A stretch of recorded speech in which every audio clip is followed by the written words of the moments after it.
Observe, cadets. Before you stands a perfect example of a Class C species. The human, soft-skinned, endoskeletal, hailing from a world that's barely figured out how to leave its own solar system. Today's lesson is on baseline species fragility, and our human specimen will provide an excellent, if brief, demonstration. The voice belonged to instructor Clivac, a towering insectoid whose reputation at the prestigious Xylos Interspecies Military Academy was built on brutal efficiency and a total lack of sentimentality. His mandibles clicked with dry authority as his multifaceted eyes scanned the assembled cadets. They were the best and brightest of the galactic hegemony, towering beings of crystalline silicon, gelatinous forms shifting in their containment fields, and proud warriors clad in exoskeletal armor. And in the center of the demonstration pit, looking incredibly out of place, was Cadet Alex Ryder. He was of average height and build for a human, wearing the standard issue grey uniform. He just stood there calmly, hands clasped behind his back, looking less like a specimen and more like someone patiently waiting for a bus. Clivac gestured toward him with a long, chitinous limb. The species designation human comes from the planet Earth, a Class 7 garden world. For those of you unfamiliar, that means a planet with low gravity, a placid magnetosphere, almost no native predators, and an overwhelmingly gentle climate. These are worlds where life doesn't need to be strong to survive. It simply needs to be. A few of the cadets exchanged looks of mild pity. A being from such a pampered environment would surely be traumatized by what was about to happen. This inherent weakness isn't a moral failing, Clivac continued, his tone suggesting the exact opposite. It's a simple biological reality. Their bodies lack any natural armor. Their senses are pitifully narrow. Their psychological resilience,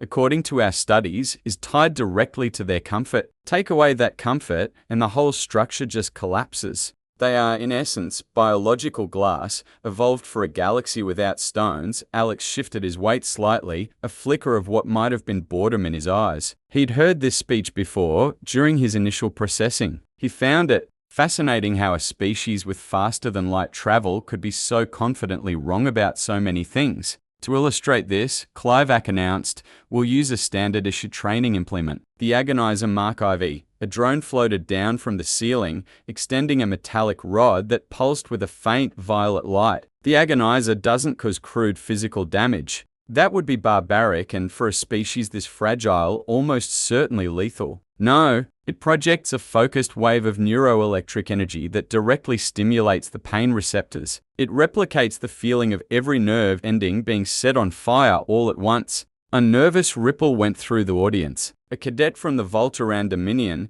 a species known for their high pain tolerance, subtly flexed its three-fingered hands, remembering its own qualifying test with a low-level agonizer. It had not been pleasant. The device is currently calibrated to 70% of its maximum output, Clivac stated, his voice ringing with smug satisfaction. For a baseline Voltaran, this would be debilitating. For a species like the Kahar, it would induce a temporary catatonic state. For our human, well, the effect should be quite educational. The medical suite is on standby, of course. He looked directly at Alex. Cadet Ryder, are you prepared? Alex gave a simple, unassuming nod. Ready when you are, instructor. Clivac's mandibles clicked one last time, a sound of finality. He gave the command. Engage. The air in the amphitheater grew thick with anticipation. Cadets from dozens of worlds leaned forward. They'd all heard stories of so-called death worlds, planets where the environment itself was an active participant in evolution. But this was the opposite. A garden worlder, a creature sculpted by ease. This wasn't a demonstration of strength. It was an academic dissection of weakness, a lesson in the brutal pecking order of the galaxy. Instructor Clivac prided himself on clarity. He believed that coddling cadets with theories of universal equality was a dangerous lie. The galaxy was a hierarchy of strength, and he was here to make sure his students understood exactly where everyone stood. Note the exposed epidermis, Clivac lectured, his voice a clinical drone. No subdermal plating, no energy diffracting skin. It's a permeable membrane, highly susceptible to toxins, radiation, and even minor temperature shifts. We had to calibrate this room's environment to within a 2-degree margin just to keep him from getting what he calls the chills. A few cadets jotted down notes. The idea of a species being so vulnerable to a simple breeze was both pathetic and morbidly fascinating. Its skeletal structure is internal, Clivac continued, pointing a claw at Alex. An endoskeleton. While this allows for flexibility, it's a catastrophic design flaw in any combat scenario. The vital organs are protected by little more than a thin cage of calcium and soft tissue. A well-placed hit could cause systemic organ failure. Compared to the redundant systems of a Kahar or the decentralized neural net of a silo, the human body is a masterpiece of poor engineering. Alex let the instructor's words wash over him. He was thinking about a camping trip in the Rocky Mountains last year. He remembered slipping on ice and tumbling a good 50 feet down a ravine, landing in a snowbank with nothing but a bruised hip and some creative new curse words. He wondered what Clivac would classify that as. A minor inconvenience? Or a physics-defying miracle? Psychologically, the human is even more fragile, Clivac pressed on. Our scans show a profound reliance on a stable neurochemical state. Their entire civilization is built around chasing a chemical called serotonin and avoiding cortisol. Their reaction to stress isn't to harden, but to break. Prolonged exposure to threats or severe pain can cause a complete psychological collapse, a condition they poetically call giving up. This drew a murmur of understanding. The will to live was everything. A species that could just decide to stop trying was a biological dead end. Clivac let the point sink in. This device is there for the perfect tool for our lesson. It won't break his fragile bones or rupture his delicate organs. It will simply introduce a stimulus so far beyond his evolutionary context that his system will have no choice but to shut down. You are about to witness the neurological signature of pure, overwhelming pain. Observe. This is the moment a living being discovers that the universe is not its nursery. The drone adjusted its position. The violet tip aimed squarely at Alex's chest. The low hum it emitted deepened, a sign it was about to discharge. The very air seemed to crackle. A xylitl cadet whose species could perceive electrical fields retracted its eye stalks in discomfort. The energy output was immense. Clivac looked down at the human one last time, a flicker of academic pity in his multifaceted eyes. It was a shame in a way, like using a fusion cannon to open a locked door. But the lesson required a definitive statement. Proceed, Cadet Ryder, Clivac said, his voice echoing like a judge's sentence. Alex just straightened his posture, meeting the instructor's gaze with an unreadable expression. He gave a short, sharp nod. His mind was elsewhere, recalling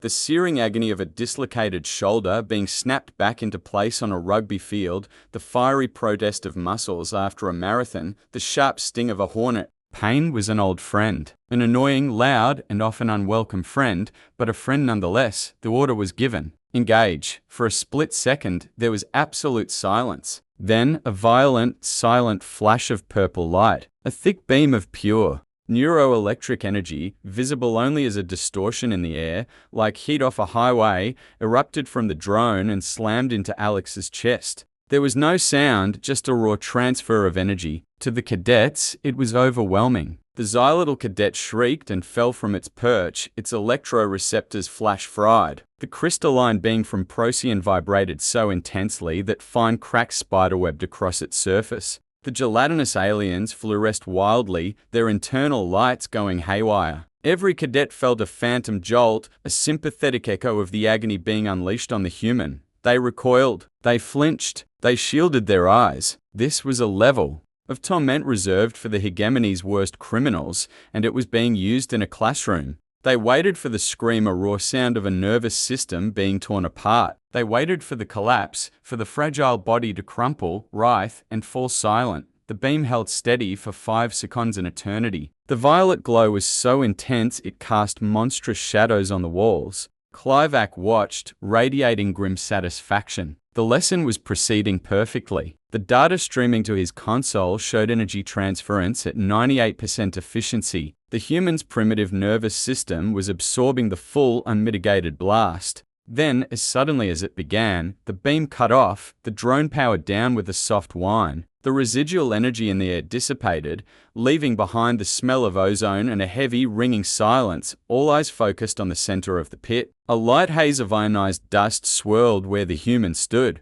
As it settled, the cadets held their collective breath, expecting to see a broken, twitching form on the floor, but Alex Ryder was still standing. He hadn't moved. His hands were still clasped behind his back. He was completely, utterly still. The silence stretched, becoming thick and uncomfortable. It was the silence of a failed punchline. The cadets looked at each other, then back at the human, their advanced brains struggling to process the lack of screaming, of collapsing, of anything. Slowly, Alex blinked as if waking from a light nap. He glanced down at his uniform. The fabric over his chest was slightly singed. With a casual, almost dismissive gesture, he brushed at the dark circle with his right hand. As if wiping away lint, he then lifted his head, his gaze finding Instructor Clivac. His expression wasn't one of agony or trauma. It wasn't even anger or defiance. It was mild, polite curiosity. He tilted his head slightly. The vast amphitheater was so quiet that his voice,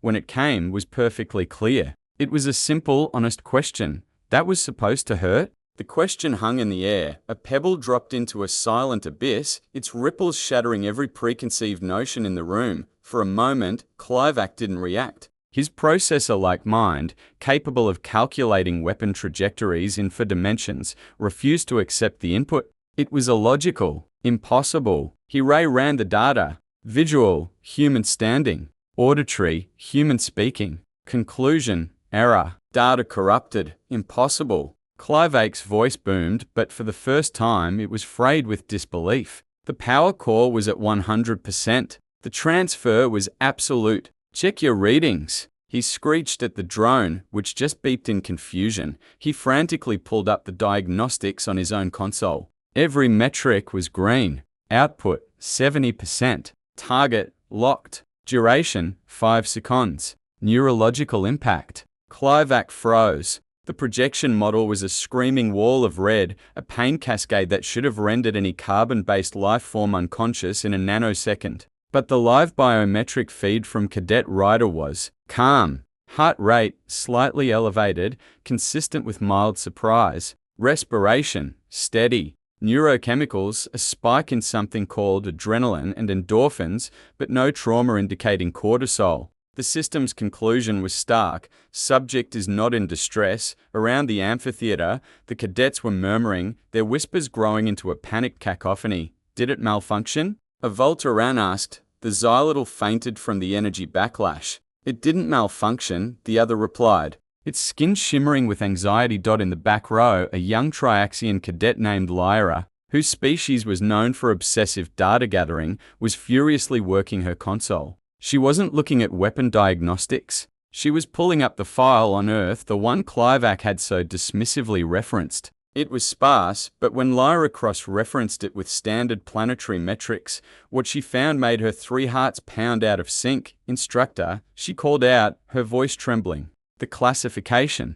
You said Earth was a Class 7 garden world. That is its official designation. Clivac snapped, still trying to find a flaw in the machine. Sir, with respect, Lyra pressed on, her voice gaining urgency. That designation ignores historical data. The planet has an axial tilt, causing extreme seasons. It has active plate tectonics, constant earthquakes, and volcanoes. Its gravity is 9.8 ms, nearly 20% higher than the hegemony standard for habitable worlds. The fossil record shows at least 5 mass extinction events. The dominant life forms are locked in a planetary scale cycle of predation. This isn't a garden, Instructor. Based on the raw data, Earth is a Class 12 death world.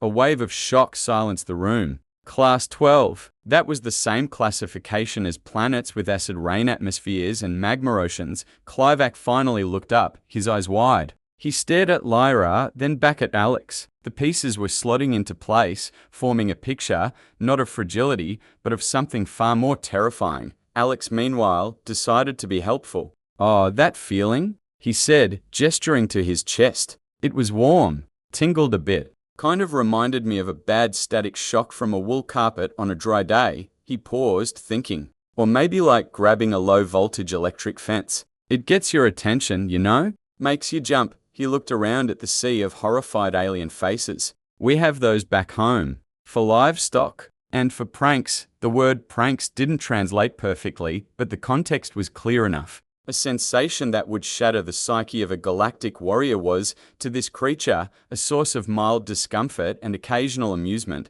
Clivac took an involuntary step back. His entire orderly understanding of the galaxy was crumbling. He had seen the strongest species. He had seen warriors who could withstand plasma scoring and fight in a vacuum. But they all had their limits. They all broke. He looked at the human. He saw a creature born of a world of fire and ice, of pressure and poison, of predators and cataclysms. A creature forged in a crucible of constant, unending adversity. Their baseline for pain was set at a level other species considered torture. Their psychology wasn't built to avoid stress, but to manage it. To release chemicals that deaden pain and heighten focus. Clivac looked at Cadet Alex Ryder. And for the first time, he didn't see a specimen. He saw a monster wearing the skin of a soft, unassuming mammal. He saw a species that had evolved by turning pain into a signal, not a stop sign. His mandibles trembled. The lesson for the day had been on fragility. And a lesson had indeed been learned. Just not by the cadets. The instructor, Clivac the Unsparing, felt a new, unfamiliar emotion bubble up from the depths of his being. It was an emotion his species hadn't needed to feel in 10,000 years of dominance. It was fear. The story of Cadet Ryder and the Agonizer Mark IV became a quiet legend at the Xylos Academy, a lesson that was never officially recorded, but never, ever forgotten. It was the day the galaxy learned that if you want to know how strong a species is, you don't look at their technology or their weapons. You look at the world that made them, and you pray you never have to find out what it considers a bad day. If you enjoyed this story and want to hear more tales of humanity's unexpected strengths, be sure to leave a like on this video. And don't forget to subscribe and turn on notifications so you never miss another adventure from the final frontier. Thanks for watching.